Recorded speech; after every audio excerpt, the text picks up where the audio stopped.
대체할 수 없는 압도적 정통 경제방송 박근혜의 데일리 힌트 시간입니다. 반갑습니다. 오늘은 9월 오늘 며칠이죠? 20날인가요? 20날 금요일입니다. 서울 지역 비가 오는데 지방도 비가 내립니까? 이번 비가 내리고 나면 약간 가을이 좀 더 다가오지 않을까? 조금 서늘해지면서 좀 시원해졌으면 좋겠습니다. 아직도 어제 밤에 제가 잠을 자는데 땀을 너무 많이 흘려가지고 아직도 이렇게 덥나 싶은데요. 여전히 조금 덥긴 하지만 비가 내린 뒤에 주말 사이에 조금 선선해지는 가을 하늘을 좀 봤으면 좋겠다라는 생각도 좀 해봅니다. 네, 안녕하세요. 바라밀님, 오제이티님 반갑습니다. 등골아빠님 오셨고요. 네, 안지연님, 예, 안녕하세요. 다 많이 오셨네요. 자, 수시아님, 예, 안녕하십니까. 티라미슈님, 안녕하세요. 네, 맥가이버님, 예, 안녕하십니까. 김정열님, 예, 부산에 비 옵니다. 말씀 주시네요. 남부지방까지, 마인드플로우님, 예, 남부지방까지 비 내리고 있다. 전국에 아마 비가 오는 모양입니다. 닥터 K님, 형님, 올만입니다. 네, 오랜만입니다. 네. 전체적으로, 시장 관련해서 오늘은 그래도 뭐 일부 종목들 관련해서는 그게 나쁘지 않은 시장이었던 것 같은데, 네, 전체적으로 시장 관련된 이야기를 좀 이야기 들어보겠습니다. 예, 보리콩콩님, 출장 와서 이동 중에 라이브 들을 수 있어 정말 좋습니다. 아, 정말 감사합니다. 네. DK님, 예, 수고 많으십니다. 네, 정말 감사하고요. 사랑스러운 그녀님 등등 포함해서 마이 뷰티풀 엔젤님, 네, 뷰티풀 엔젤님, 정말 뷰티풀 하십니까? 궁금합니다. 네, 아모르님, 예, 반갑습니다. 예. 시장 이야기가 조금 있기 때문에 예, 관련해서 시장 동향부터 먼저 들어가 보도록 하겠습니다. 코스피는 23포인트 상승 출발 보였습니다. 오늘은 반도체와 소부장이 상승 출발한 가운데 전선과 전력 설비, 공작기계, 수산, 해운, 조선, 리튬, 우주항공, AI, 아이폰 관련주, 2차전지 셀, 통신장비, 피팅 밸브, 자율주행 섹터들이 대부분 다 좀 골고루게 올라가는 모습을 일단 출발 시점에서 보였습니다. 미국 주식시장은 경기, 특히 고용에 대한 우려가 해소되면서 장중 S&P 500이 신고가 경신을 하는 모습을 보였는데, 자, 그러면 피디님 첫 번째 자료 한번 띄워주시면, 이게 기본적으로 신규 실업수당 청구 건수거든요. 21만 9천 건이 나오면서 예상치인 23만 건을 하회하니까 신규 수당 청구 건수가 줄어들었다는 것은 고용이 괜찮다는 이야기죠. 그래서 4개월 만에 최저치가 나오면서 FMC에서 불거진 고용 우려가 완화됐죠. 그러다 보니까 50bp 인하는 했는데 고용도 괜찮고 경기도 괜찮은 것 같아. 그러니까 축포를 일단 쏘은 걸로 보입니다. 더군다나 컨퍼런스 보드 경기 선행지수 역시 예상치를 상회했고요. 전월 대비 반등을 줬습니다. 그래서 경기 침체 우려가 또다시 완화되는 분위기였기 때문에 미국 시장 분위기가 괜찮았습니다. 엔비디아가 4% 정도 올랐고 테슬라가 7.4% 포함해서 시총상위 대형 기술주들이 일제히 급반등을 주는 모습도 보였습니다. 자, 코스피는 경기 우려 완화에 장 초반 삼성전자와 SK하이닉스 저가 매수가 유입됐는데 특히 외국인들이 현선물 순매수로 아침에는 다소 좀 들어오는 모습이었죠. 그러다 보니까 SK하이닉스 중심으로 외국인들이 일단 샀고요. 삼성전자는 좀 아쉽지만 외국인들이 좀 팔면서 다소 좀 아쉬운 모습이 있었습니다. 종가물을 보니까 삼성전자는 외국인은 매도를 하고 기관은 매수하는 그런 모습을 보였고요. 다만 장 초반에 올라가던 시장이 오늘 12시경, 11시 반에서 12시경에 비교제의가 이제 관련된 이슈가 좀 있었는데 금리 관련된 이슈가 발표가 있는 예정이었기 때문에 여기에 대한 경계감 속에서 지수가 추가적인 상승폭은 상당히 좀 제한되는 모습을 보였습니다. 자, 전일 미국에서 금리 인하 빅컷에도 불구하고 반도체 관련된 우려에 전일 1조 1천억 대 정도 순매도했던 외국인들이 오늘은 현물 매도 규모가 대폭 좀 축소되는 모습이 있었고요. 좀 아쉬운 부분은 삼성전자는 좀 팔았다는 거예요. 그리고 전일 매도 규모가 8월 5일 블랙 먼데이 당시에 1조 5천억 이후에 최대치까지 어제 팔았다는 겁니다. 삼성전자 포함해서 SK하이닉스도 마찬가지고요. 금일 삼성전자는 10일 거래일 연속 외국인들이 순매도가 나왔다는 점 좀 아쉬운 부분이 있고요. 다만 이제 전일 종가 기준을 본다면 삼성전자가 PBR이 12개월 선행 PBR이 1.03배까지 빠졌습니다. 이 역사적 최저 수준 거의 바닥까지 빠진 것 같습니다. 그래서 추가적인 하락세가 급격하게 나오기는 좀 어려운 구간까지 전자가 나왔다. 그래서 당장 올라가는 것에 대해서는 어떨지 모르겠지만 빠지는 부분에 대한 너무 우려가 지금 현재 가격에서는 조금 그러기보다는 상방에 대해서 좀 중장기적인 호흡으로 충분히 긍정적으로 좀 진입할 수 있는 가격대까지 온 건 아니냐 이런 생각도 좀 해볼 수 있습니다. 일단 저가 배율세가 유입되면서 SK하이닉스 등이 일단은 조금은 반등을 좀 주는 모습을 보였고요. 다만 이제 업황 둔화에 대한 우려는 여전히 감로늘박이 있습니다. 이건 좀 이따 말씀드릴 것 같고, 더군다나 헬스케어 같은 경우는 금리 인하에 반응하면서 전일 삼성바이오로직스가 황제주에 다시 등극을 한 가운데 오늘 같은 경우는 유한양행이 길리어드 발 호재에 급등하는 모습을 보였죠. 더군다나 최근에 반도체와 좀 다르게 조선과 방산업종 같은 경우는 실적 둔화 우려가 조금 부재한 상황에서 상당히 긍정적인 모습이 계속 나오고 있습니다. 더군다나 LIG 넥스원이 이라크와 수출 계약 소식이 있었고요. 장중에 현대로템 같은 경우는 장중 신고가가 또 나오는 모습까지 보였습니다. 자, 거기다가 지금 대왕고래 관련된 이슈도 다소 조금은 다음 주죠. 25일 정도 스케줄이 있기 때문에 한국가스공사 등의 관련주가 테마성으로 움직임이 좀 있었습니다. 코스닥은 투심 회복에 엔터주와 게임주를 제외한 대부분 업종들이 상승세를 보였는데 5거래 연속 상승세 보였고요. 제약바이오 업종이 지수 상승 견인하면서 역시 오늘 알테오젠, 리가켄바이오 등등도 상당히 급등을 하는 모습이었고요. 화장품, 2차 전지도 일부 가세하면서 상승세가 조금 이어지는 모습이었습니다. 거기다가 뭐 블랙록, 마이크로소프트의 AI 인프라 펀드 조성 모멘텀, 이건 제가 어제 방송 중에 미리 말씀을 드렸었죠. 그와 관련해서 AI 인프라 관련된 오늘도 전선, 뭐 변압기 이쪽이 상당히 오늘도 좋았다 말씀드렸고요. 이건 어제 방송 중에 이미 다 말씀드렸습니다. 더군다나 해외 외사발 리포트가 또 나왔죠. 전력설비 관련해서 국내 전력설비 관련된 주식들이 글로벌에서 제일 싸다 이렇게 리포트가 나왔기 때문에 오늘까지 좀 이어졌고요. 그 다음에 이스라엘 헤즈볼라 전면전 조짐이라든지 그 다음에 방산업종에 관련된 추가적인 이야기, LIG 넥스원 등도 추가적인 계약건이 나오면서 역시 방산 관련해서도 최근에 방송을 드렸었죠. LIG 넥스원과 현대로템 두 개 회사가 지금 방산 관련해서는 가시적인 계약이 곧 나올 수 있는 두 개 회사다라고 방송 중에 언급을 드렸습니다. 그렇기 때문에 그 두 개 회사가 상당히 좋은 모습을 역시 지나가고 있는 것 같습니다. 자, 12시를 넘었으면서 BOJ가 예상대로 단기금리 0.25%로 동결을 했습니다. 이 시간대 보니까 엔화가 다시 강세로 돌아서면 어떨까 굉장히 좀 우려가 있었는데요. 142엔대 엔달러 환율이 어느 정도 유지가 되면서 크게 엔화 강세로 막 접어들지는 않더라고요. 다행히 이렇게 진행이 됐고, 또한 중국의 인민은행 금리 인하 예상을 깨고 LPR 금리를 동결하면서 위안화가 강세로 돌아섰고 중국 역시 여기에 대해서 약세로 돌아서는, 중국 증시가 약세로 돌아서는 모습도 보였습니다. 다만 이제 장 종료 이후에 3시 30분부터 이제 기자회견에서 BOJ 관련된 뭐 발언이 또 남아 있었기 때문에 장 막판에는 다소 조금은 경계하는 모습을 뭐 시장에서 보여줬다 봤는데요. 특별한 이야기는 안 나왔어요. 다만 현재 금리가 일본 쪽에서 금리는 조금 낮은 편이라는 뭐 코멘트가 있긴 했습니다. 그래서 12월일지 아니면 내년 1월달 1분기일지 뭐 조금 더 일본 쪽에서 금리 인상을 BOJ가 좀 할 수도 있지 않느냐, 이 정도의 컨센 정도만 가지고 마무리가 된 것 같습니다. 업종별로는 의약품, 철각, 금속, 운수장비가 강세였고요. 반면 서비스업과 건설업, 보험업종 등은 약세를 보였고, 아까 말씀드렸던 유한양행은 길리어드 사이언스 관련된 이슈가 호재로 작용하면서 급등을 보였고요. 그 외에도 리가켄바이오, 알테오젠, 삼천당제약, HLB 등의 어떤 강세가 나타났습니다. 반도체 같은 경우는 뭐 하이닉스, 그 다음에 한미반도체 이쪽으로는 다소 좀 상승세가 나타났고요. 그 외에도 일부 종목들이 뭐 예를 들어서 이수페타시스라든지 HPSP 이런 종목들도 상승세가 나타났고, 주성 엔지니어링 이런 종목들도 일부, 원익 IPS 이런 종목들도 상승세가 일단 나왔습니다. 그리고 테슬라 같은 경우는 중국 내 누적 판매 대수 호조로 지난밤에 7% 상승했는데요. 전기차 수혜주, 특히 이제 셀 업종이 괜찮았죠. LG 엔솔이라든지 그 다음에 뭐 양극재 중에서는 에코프로 BM 등도 괜찮았고요. 방산 업종 가운데서는 LIG 넥스원 3조 7,500억 규모의 계약 체결 이슈가 되면서 현대로템, 한화, 오션 등도 같이 강세를 나타내는 모습이었습니다.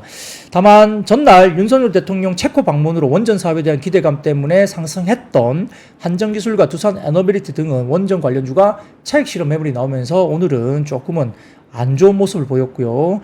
미국의 금리 인하 위험 자산 선호 심리가 강해지면서 밸류업 지수 편입, 그리고 방어주로 주목받았던 삼성화재, 미래에셋증권 등의 금융주와 SK텔레콤 등 통신주도 다소 조금 오늘은 약세로 돌아섰습니다. 자, 다음 주 같은 경우는 마이크론 실적, 밸류업 지수 발표가 있을 거기 때문에 뭐 각각 반도체 그리고 밸류업 업종 관련된 부분에 대해서 변곡점이 다음 주 정도에 나올 수 있다, 이렇게 볼 수도 있겠네요.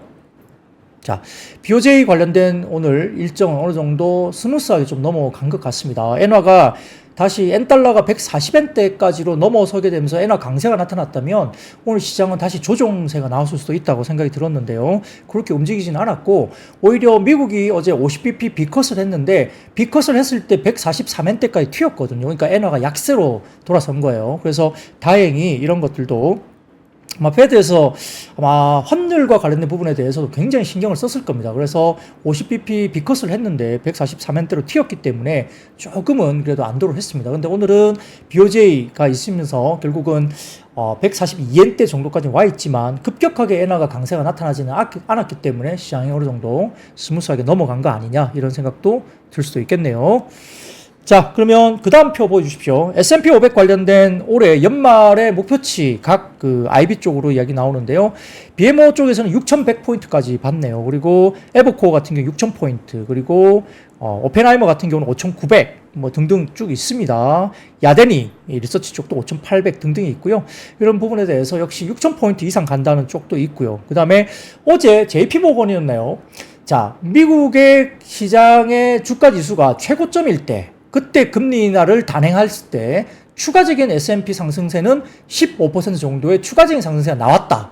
이런 방송이 있었죠. 어제 있었기 때문에 미국 시장에서도 추가적인 강세를 계속적으로 부르짖고 있습니다. 미국 시장이 지수가 고점일 때 금리 인하를 했을 경우에 역사적으로 평균적으로 15% 이상의 추가적인 상승세가 나왔다는 겁니다. 그래서 이런 것들도 시장에 대해서 지금 약세론을 펴기에는 상당히 어려운 시점이다 이렇게 볼 수 있습니다. 물론 뭐 미국장이 오른다고 해서 한국장이 똑같이 오른다고 보기는 좀 쉽지 않지만 아무튼 미국장이 그래도 견조하게 추가적인 상승 쪽에다가 좀 더 무게를 실는 분석이 계속 나오고 있기 때문에 시장 관련해서는 여전히 조금 더 끌고 갈 수 있을 것 같다 이야기 나옵니다. 다만 우리가 봤을 때는 대선을 앞두고 많은 제조업들이 많은 투자를 그 대선 끝나고로 연기를 많이 했습니다. 왜냐하면 누가 될지 모르고 박빙이기 때문에 자 리스크가 있기 때문에 어느 정도 정책에 대한 리스크를 어느 정도 확인하고 투자를 하겠다. 그렇기 때문에 단기적으로 9월, 10월, 11월 이 사이에 투자가 지연됐던 부분에 대해서 아마 여러 가지 지표들이 조금은 쉬어가거나 약간 약하게 나올 가능성도 있다고 보입니다. 그렇기 때문에 이런 지표들 때문에 약간 시장이 변동성에 노출될 수 있다는 점도 유념해야 되고요. 다만 그 변동성 때문에 조금 조정을 받는다면 11월 이후에는 아마 그런 대선의 불확실성이 마무리되면서 이연됐던 투자들이 본격화될 거기 때문에 그 이후에 연말 내년초 되면은 그 이연됐던 여러 가지 제조업 지표라든지 지표들이 좋아질 수 있다는 점에서 오히려 9월, 10월 이때쯤에 만약에 그런 이유로 조정이 나온다면 사야 된다 이런 이야기를 많이 아직은 하고 있는 것 같습니다. 자, 그런 정도로 보시면 될 것 같고요. 자, 그 다음 표 보여드리면은 대신증권입니다. 다음 주 시장 관련해서 턴어라운드 가능한 시점이다. 이게 보시면 이 표는 뭐냐면, 달러엔 환율 관련해서요. 파란색 실선 보시면 그게 달러엔인데, 140엔대 이게 이제 더 무너지면 안 된다는 거죠. 그래서 이것보다 더 무너지게 되면은, 엔화 강세로 나타나게 되면 상당히 시장이 청산매물 관련된 부분들이 나올 수 있다는 점도 경계를 해야 되기 때문에 이런 부분에 대해서 좀 조심을 해야 된다는 건데, 근데 사람들이 바보가 아니죠. 지난 8월 5일 날 한번 무너졌잖아요. 그렇기 때문에 엔캐리 청산 관련된 해지를 많이 해놨을 거라고 봅니다. 그렇기 때문에 엔화가 강세로 간다고 해서 엔캐리 청산이 엄청나게 또 쏟아지면서 시장이 급락한다 보기엔 좀 어렵다는 거죠. 바보가 아니에요. 매니저들도 바보가 아니고 시장 플레이어들이 바보가 아닙니다. 그래서 거의 뭐 엔 관련해서 엔 달러가 뭐 160엔까지 갔던 게 뭐 140엔 뭐 이렇게 왔기 때문에 바보가 아니죠. 그래서 다 해지를 해놨을 거로 봅니다. 그렇기 때문에 일정 수준 그런 영향은 좀 있을 수 있겠지만은 엔 캐리 때문에 주가가 다시 급락한다. 이거는 저희가 보기에는 가능성이 높지 않다라고 보고 있습니다. 그렇기 때문에 너무 그거에 대해서 민감하게 생각하지 말자. 다만 엔화가 강세로 가게 되면 시장은 좀 주춤할 수 있다. 이런 부분들 정도만 생각하시면 될 것 같습니다. 26일 날 마이크론 실적 발표가 있기 때문에 반도체에 대한 변곡점 어떤 이야기가 나올지 이 부분이 분위기를 변화시켜 줄 것인가 아니면 마이크론 때문에 더 반도체가 두드려 맞을 것인가 다음 주 26일 날 잘 보셔야 될 것 같고요. 반도체 실적에 대한 실적 우려가 완화될지 한번 지켜봐야 될 것 같습니다. 자, 그러면 첫 번째 관련된 섹터로 한번 넘어가 보겠습니다. 자, 첫 번째 섹터는 역시 반도체와 AI, 전선, 전력 설비 쪽인데요. 일단 반등을 줬습니다. 어제 엔비디아가 4% 올라가면서 필라델피아 반도체 지수가 꽤 좋았죠. 그리고 피컷 관련해서 어제 결국은 나왔는데 말씀드렸던 모건 스탠리의 반도체 비관론 보고서 때문에 SK 하이닉스나 삼성전자가 두드려 맞고 있는 상황이고요. 말씀드렸듯이 모건 스탠리가 기존의 목표 주가 26만 원에서 12만 원으로 대폭 하향 조정했습니다. 뭐 그런 것들 때문에 테크 업종이 역시 좋지 않은데, 근데 어제도 말씀드렸지만 그 일본 업종 반도체 쪽은 안 빠졌습니다. 뭐 한국만 빠질 이유가 없죠. 물론 마이크론은 안 좋았습니다만 일본 반도체는 안 빠지는데 한국만 빠진다. 이건 좀 말이 안 되는 거예요. 빠지려면 다 같이 빠져야죠. 근데 그것도 말이 안 되는 것 같고요. 아무튼 논란은 있습니다만 아무튼 전반적으로 이 부분들에 대해서 일본 시장의 반도체는 안 빠지는데 한국만 급나간다. 이건 조금은 이해가 되지 않는 부분이다 볼 수 있겠고, 한국 시장에 약간의 좀 뭐라 그럴까 취약한 수급 이런 것들을 좀 대변하는 것이 아닌가 그런 생각을 좀 해볼 수는 있겠습니다. 다만 뭐 오늘은 AI 관련주라든지 그다음에 일부 전선과 전력 설비, 특히 전선과 전력 설비 쪽이 상당히 좋았죠. 일렉트릭, 현대 일렉트릭, 일진전기, 그다음에 강원전선, 대원전선 등도 나쁘지 않았다 이렇게 보이는데, 자, 모건 스탠리가 아주 이상한 리포트를 냈습니다만, 자, 노무라 쪽에서는 보고서를 반박하는 보고서를 또다시 냈습니다. 매물 시장의 리스크에 대한 우려는 다소 과장됐다라는 노무라의 보고서가 나왔죠. 자, 중국과 관련된 리스크가 단기적인 영향이 있을 수 있겠지만 한국 기업들의 생산 조정으로 완화될 수 있을 것으로 본다. 그리고 HBM 공급 과잉 리스크는 우려가 과도하고 코어스 관련된 공급 증가로 수요도 증가할 것으로 예상한다. 그래서 전반적인 AI 서버 시장 공급 과잉 리스크가 있는데 아직은 판단하기 어려운 상황이고 빅테크 기업들의 투자 증가 가능성이 오히려 훨씬 높다라고 노무라 증권에서는 일단은 모건 스탠리의 리포트를 반박했습니다.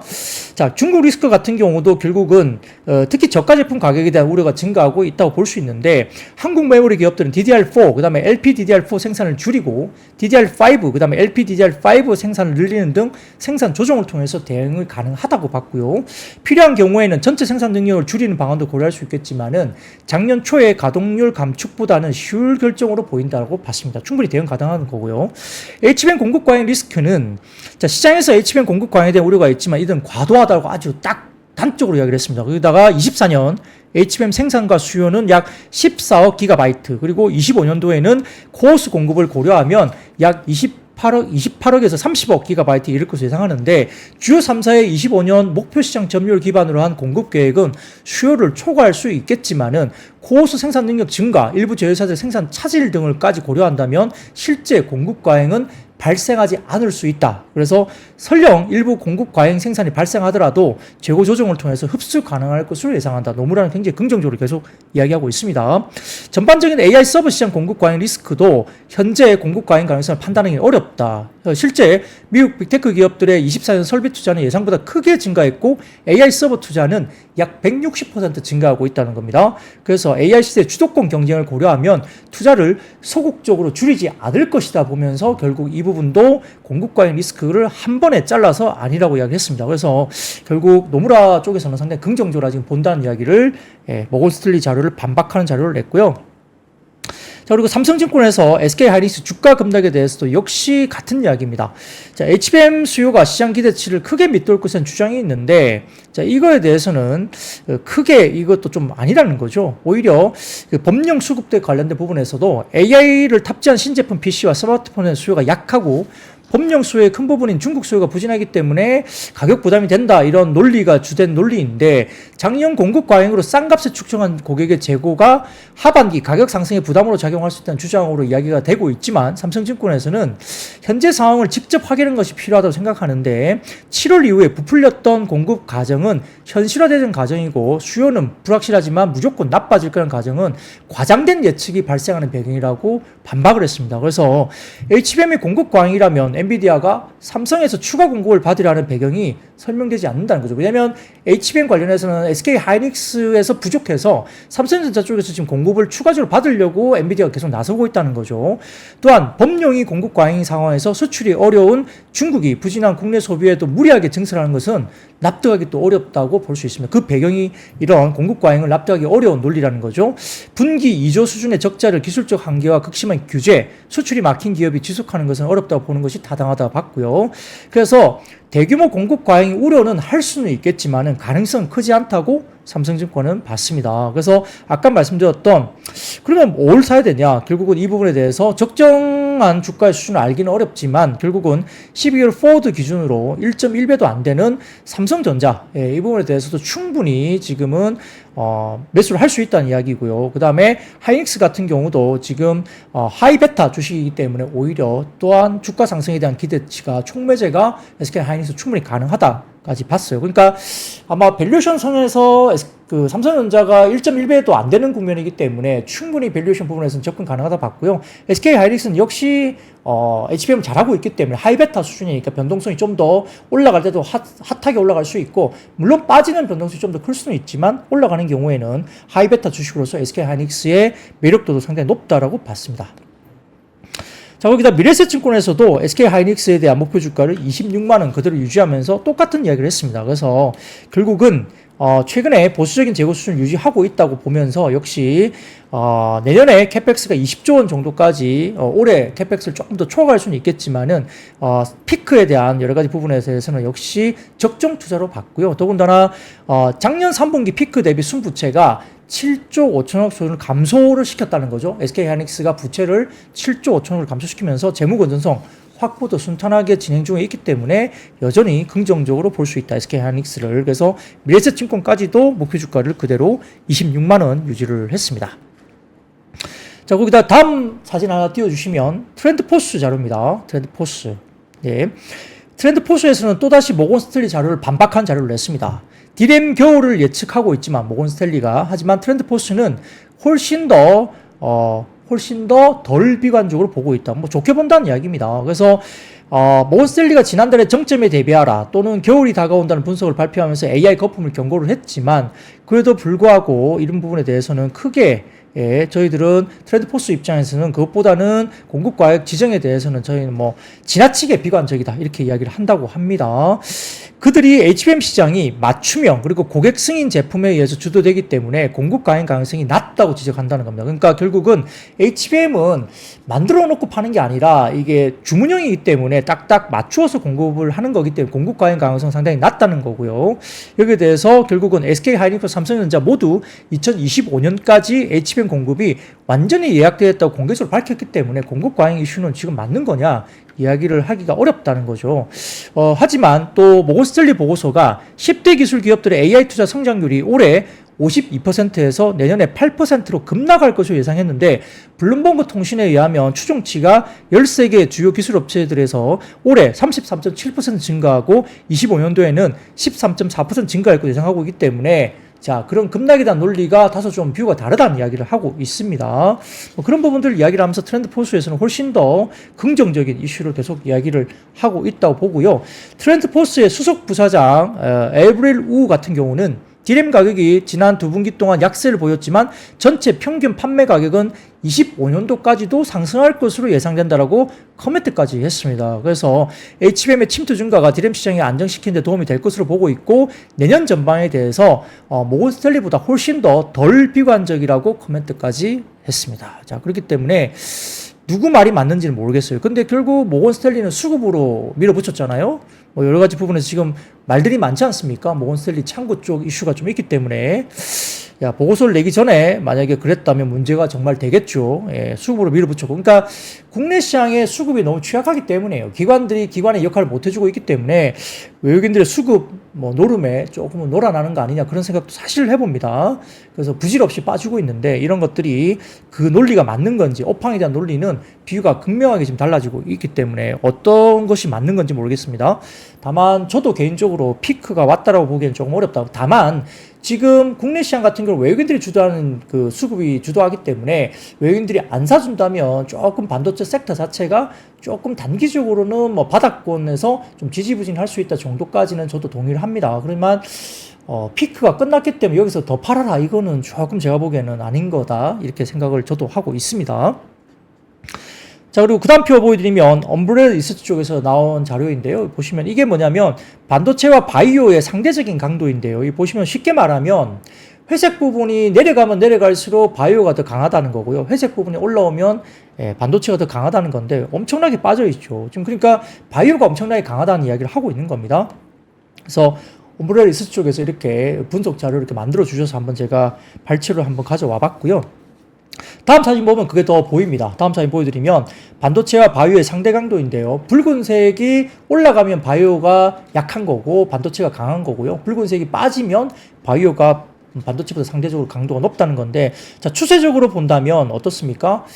반도체도 굉장히 빠질 만큼 빠진 것 같습니다. 바이오가 훨씬 더 셌기 때문에 빠질 만큼 어느 정도 뭐 완전히 바닥이다 말할 수 있을지는 모르겠지만 어느 정도 빠질 만큼 또 빠져 있는 정도까지 와 있다. 예, 그래서 바이오가 좀 더 뭐 10월, 11월까지 끌고 갈 수도 있겠지만은 반도체도 어느 정도 상대 강도 면에서 역사적으로 봤을 때 어느 정도 좀 빠진 부분들은 좀 반영된 거 아니냐 이런 생각도 해볼 수 있는 거거든요. 그래서 여기서 엄청나게 반도체가 급락한다 보기에는 조금 수급적인 상대 강도 면에서도 조금 바닥권을 확인할 수 있는 부분이 되지 않을까 이런 생각도 해봅니다. 자, 그러면 그 다음 섹터 넘어가겠습니다. 조선과 조선 기자재 섹터인데요. 다울투자증권이 오늘 리포트를 냈죠. 조선업에 대해서 올해 누적 수주가 무려 278억 달러로 추산되면서 필요 수주 규모 300억 달러에 거의 도달해 간다 밝혔습니다. 거의 이제 지금 9월 달인데 벌써 278억 달러까지 올라왔네요. 그래서 올해 수주 같은 경우는 2023년에 350달러를 넘길 가능성이 있다고까지 평가를 했습니다. 굉장히 좋은 수주 정보가 계속 나오고 있고요.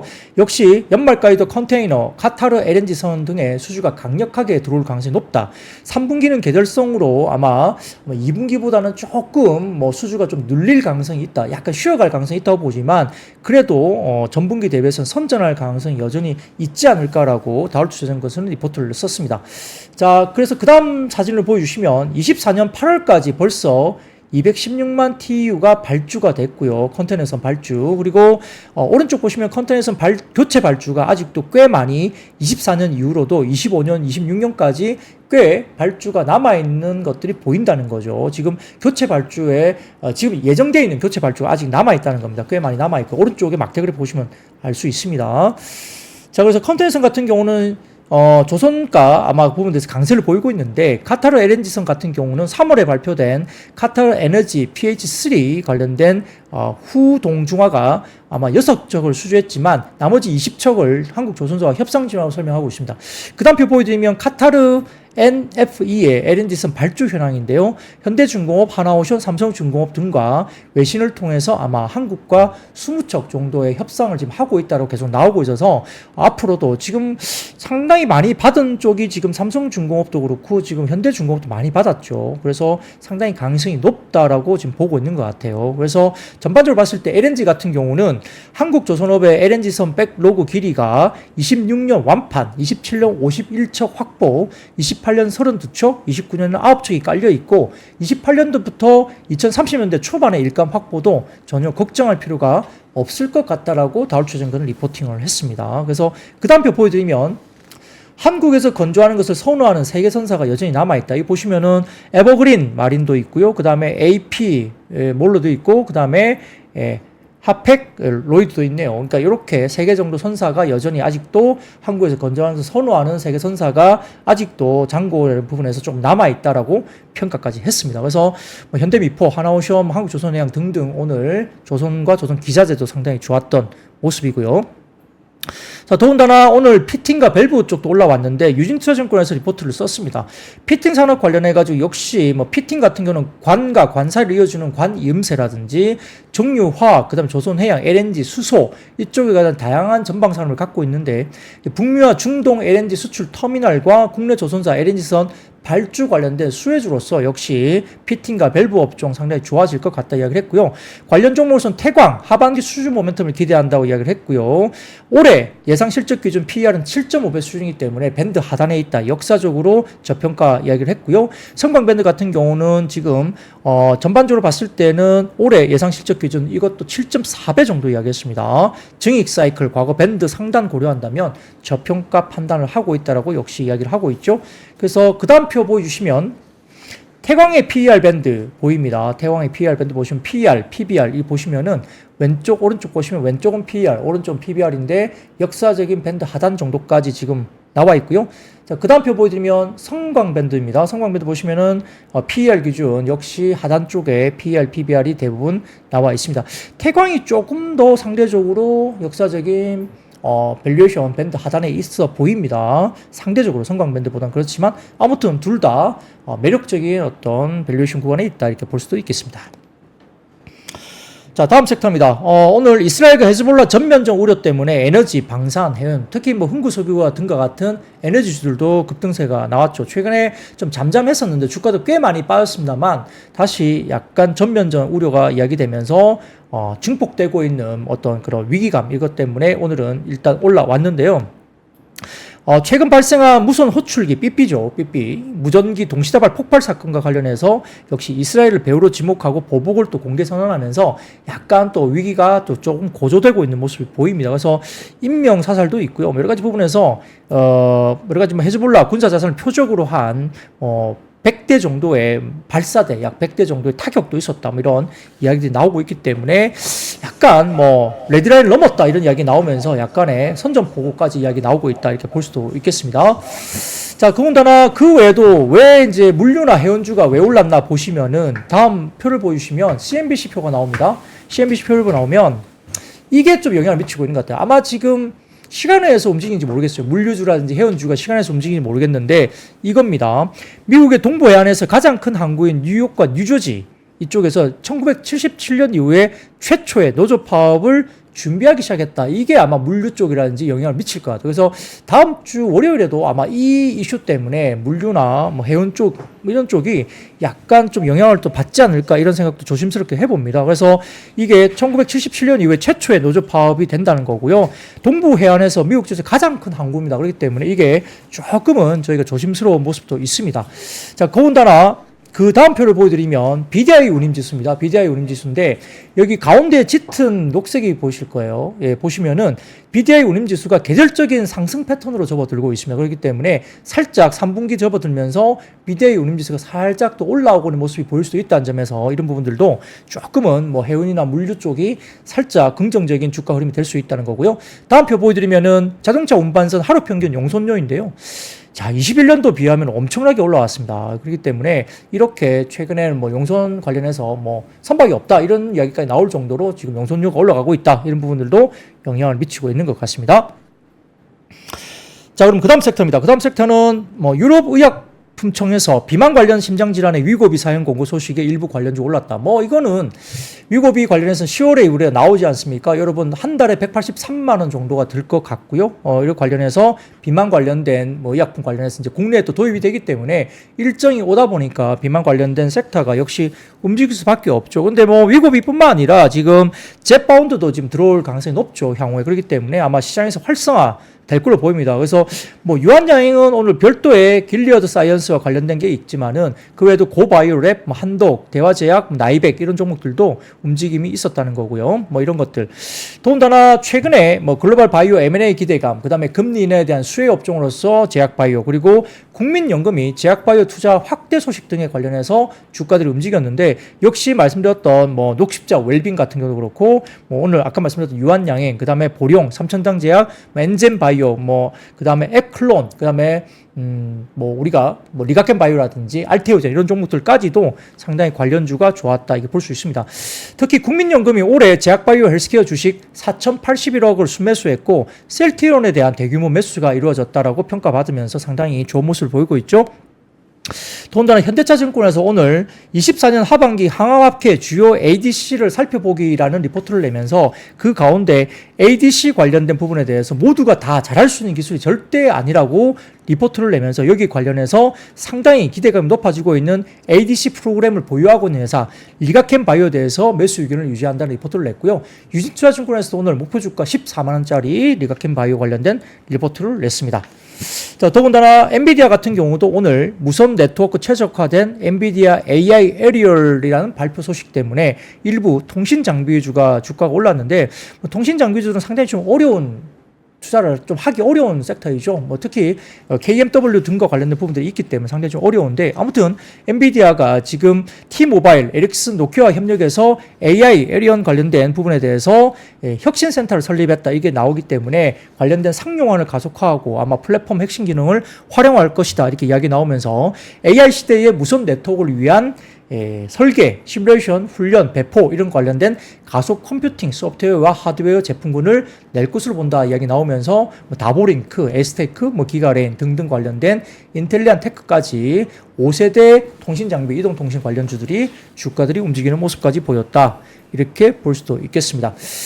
뭐 섹터가 상대적으로 좀 모르겠어요. 반도체가 올라간 듯 하다가 좀 힘을 못 내긴 했지만 일부 소부장이 그래도 좀 들썩이는 모습이 보였고요.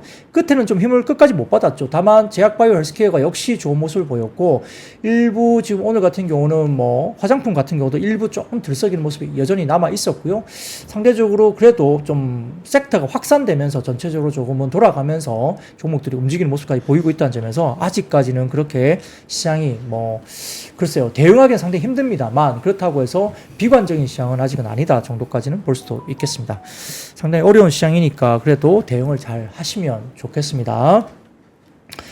자, 그래서 오늘 준비한 이야기는 여기까지고요. 생각보다 오늘은 좀 섹터 이야기가 상당히 좀 평소보다 좀 빨리 끝났죠. 예, 그래서 이렇게 마무리를 좀 하고, 오늘은 뭐 금요일이기도 하고 깜짝 오늘 이 스튜디오에 깜짝 손님이 오셔가지고 관련해서 오늘 손님이 깜짝 방문을 하셨습니다. 그래서 뭐 여러분들이 뭐 아시는 분은 아닌데 제 입장에서 상당히 좀 이렇게 의미 있는 소중한 어떤 깜짝 손님인데, 자, 그러면 한번 인사를 할까요? 자, 오늘 오신 손님은 저희가 그 지난 추석 연휴 때 그 지난 토요일 날 게릴라 번개를 했잖아요. 그래서 부산에서 게릴라 번개를 했을 때 그 자리에 오셨던 아주 아름다운 아주 예쁜 이제 부부신데, 오늘 깜짝 저희 스튜디오도 방문하셔서 서울 올라오셔가지고 스튜디오에 방문하셔서 제가 깜짝 방문하셔서 한번 인사하는 자리를 잠깐 만들었습니다. 자, 그래서 인사를 한번 해보겠습니다.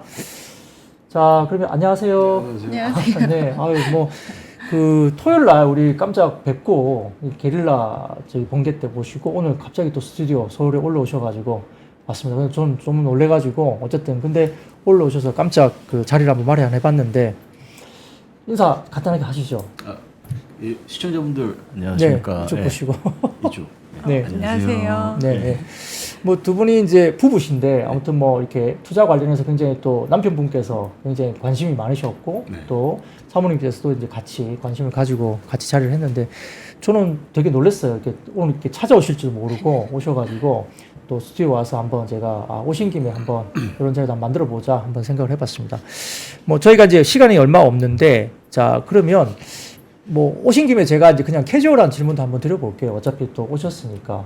개인 투자자로서 뭐 요즘에 시장 대응은 좀 어떠세요? 뭐 계좌 뭐 분위기라든지 뭐 대응하는 어떤 그런 환경이 좀 어떠십니까? 1분기 때는 네. 좀 주도적으로 네. 실리코트를 시작해가지고 좀 주도하는 그런 섹터랑 이런 게 있어서 괜찮았던 것 같은데, 네.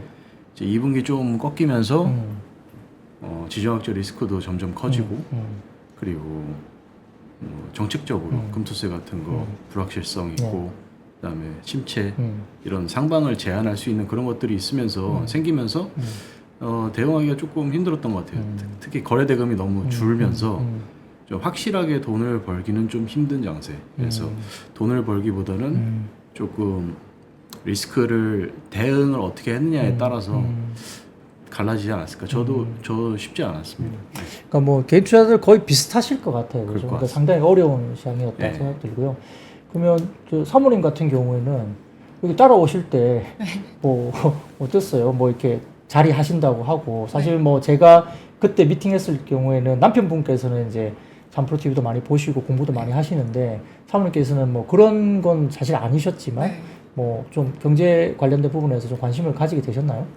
네, 사실 남편이 평소에 박근영 부장님 그 프로를 열심히 보니까 저한테 자주 얘기를 했거든요. 네. 근데 그냥 열심히 굉장히 자료 준비 많이 하시고 네. 열심히 하신다 이런 얘기만 듣고 있다가 이번에 그 부장님이 깜짝 게릴라 번개, 모임, 예. 거기 가서 직접 부장님 말씀하시는 거 좋은 인사이트도 주시고 그 작은 모임이지만 뭔가 열심히 이렇게 하시는 모습에 되게 감동도 받고 아 열심히 네. 나도 열심히 경제 공부 해봐야겠다 이런 생각 많이 들었어요. 너무 좋은 말씀만 많이 하시면 이게 짜고 치는 고스톱처럼 기획된 자리처럼 보이는데 절대 그런 게 아니고 진짜 깜짝 번개로 지금 들어오신 거예요. 그래서 저도 좀 너무 이제 오셔서 깜짝 놀랐는데 그래도 뭐 서울까지 오셔가지고 한번 이런 자리가 재밌겠다 싶어서 잠깐 모셔봤습니다. 근데 여튼 뭐 관심을 가져주시면 상당히 좋죠. 예, 그렇습니다. 그러면 뭐 남편분께서는 이제 뭐 투자자로서 개인 투자자시잖아요. 네. 좀 어려운 게 어떤 부분이세요? 예, 우리가 어려운 거는 살짝 정보가 늦다는 거 아무래도 살짝 네. 정보가 늦다는 거 그리고 한국 시장은 좀 모멘텀 플레이 싸움이 있는 것 같아가지고 그런 쪽으로 노력을 하면 조금 심신이 지치는 게 좀 있는 것 같아요. 그냥 넣어놓고 좀 장기적으로 바라보는 것보다 어떤 모멘텀 수급이 많이 들어가는 것 같아서 그런 부분이 있지만 그래도 개인 투자자로서 뭐 외인이나 기관 투자자분들처럼 기계적인 로스콧 퍼센트가 있다던가 뭐 BM이 없기 때문에 만약에 내가 어떤 종목이나 섹터를 확실하게 공부하고 기다린다 이러면은 좀 기다릴 수 있다 수익권까지 기다려볼 수 있다 이런 장점은 있는 것 같습니다. 그뭐 정부의 뭐 비대칭 같은 것도 있을 네. 것 같고 그죠? 뭐 근데 많이 그래도 요즘 워낙 잘 돼 있기 때문에 그래도 그냥 살짝 늦는 것 같긴 합니다. 그러니까 어쨌든 투자는 타이밍이잖아요. 네, 근데 뭐 그렇죠. 정보에 대한 비대칭이 뭐 조금 늦게 알게 되면 여러 가지 투자 부분에서는 상당히 좀 불리한 그렇죠. 상황도 있는 상황이기 때문에 사실 뭐 저희도 뭐 데일리 힌트나 저도 이걸 하지만 사실 장 맞추고 어떤 부분을 보여드리는 내용들이잖아요. 물론 이제 이것도 또 보는 분들 입장에서는 상당히 좀 도움이 혹시 될 수도 있겠지만은 또 적시성이라는 게 또 중요하지 않습니까? 그런 부분에서는 좀 아쉬운 부분이 개인 투자 입장에서는 있을 수 있다 보이시는데 아마 뭐 글쎄요 뭐 지금 방송을 보시는 분들도 똑같은 생각을 하지 않을까 그런 생각도 해보거든요. 그래서 최대한 뭐 저희들도 투자에 도움을 될 수 있는 것들을 어떻게 좀 더 빠르게 좀 더 적식성 있게 좀 드릴 수 있을까 생각을 좀 해보는데 그렇다고 해서 우리가 뭐 단기 매매에 국한되는 건 아니니까 업종에 대한 업황에 대한 공부를 이렇게 또 꾸준히 해주시면은 그게 뭐 하루 만에 끝나지 않을 수도 있잖아요. 섹터나 그런 것들이. 그러니까 그런 것들은 좀 꾸준하게 공부를 해보시는 것도 좀 좋지 않을까 생각도 좀 해봅니다. 네, 뭐 그러면 사모님께서는 그러면 이제 앞으로 뭐 이렇게 투자에 대한 뭐 그런 것들 직접 하시지 않더라도 네. 뭐 경제 공부라든지 그다음 이런 것들에 대해서 어떻게 좀 나도 좀 해볼 생각이 있다 이런 네. 정도까지는 되나요? 네. 네. 사실 저는 미국 주식만 네. 조금씩 하고 있었는데. 아 그러세요? 네. 근데 음. 저도 이제 부장님 프로 열심히 보면서 이제 한국 주식에도 좀 관심을 사실 근데 저는 잘은 모르지만 한국 주식이 뭔가 더 접근하기도 힘들고 대응하기도 훨씬 힘든 것 같아요. 맞아요, 맞습니다. 그런 말씀 많이 하시는데 미국 주식은 좀 사놓으면 길게 하면 쭉 올라가는 맛이 네. 좀 있죠. 근데 한국은 좀 올라가서 제대로 못 팔면 이렇게 상당히 어려운 뭐 계좌가 될 수 있는 그런 약간의 확실히 좀 차이는 있는 것 같아요. 미국 시장과 한국 시장이. 그래서 상당히 좀 어려워 보인다. 뭐 그런 생각을 보일 수 있기 때문에 조금 정말 개인 투자 입장에서는 대부분 좀 어려운 시장이 되지 않을까 생각을 해봅니다. 자, 긴 시간이 없기 때문에 뭐 마지막 질문 하나만 드릴게요. 이렇게 남편분한테. 그러면 3프로 시청자로서 뭐 개인 투자자 입장에서 좀 이렇게 바라는 점, 뭐 그리고 지금 이제 같이 보시는 개인 투자 계시잖아요. 똑같이 이제 개인 투자를 하시는 분들 또는 뭐 3%를 보면서 또 생각들 뭐 간단하게 좀 하실 말씀이 있다면. 예.